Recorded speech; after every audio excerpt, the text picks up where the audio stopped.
নমস্কার, চলে এলাম একটি গল্প করতে। আজকে একটু আপনাদের সাথে আমার শাড়ির গল্প করব। আমার একটি শাড়ি আছে যেটা এক্ষুনি ভাঁজ করব, সেটা সিল্ক আর মটকার কম্বিনেশন। তো সিল্ক তো আমরা সবাই জানি যে গুটি পোকা থেকে তৈরি হয়। সিল্ক ওয়ার্ম যখন তার চারদিকে কুকুন বনে, তার একটা গ্ল্যান্ড থেকে একটা প্রোটিন রিচ সিক্রেট হয়, যেটা এয়ারের সংস্পর্শে এসে শক্ত হয়ে যায়।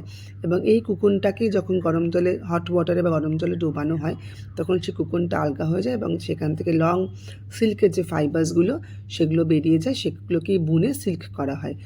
এই প্রসেসে যে লং থ্রেডস অফ ফাইবার্স যেগুলো আপনার ভেঙে যাচ্ছে, যেগুলো বুনতে গিয়ে ভেঙে যাচ্ছে, সেগুলো আলাদা নতুন করে আবার বোনা হয়। সেগুলো থেকে তৈরি হয় মটকা। তো সিল্ক আর মটকার মধ্যে এটাই বেসিক পার্থক্য।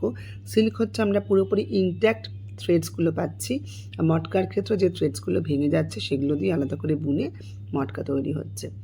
ভালো থাকবেন। কেমন লাগলো ভিডিওটা জানাবেন। নমস্কার।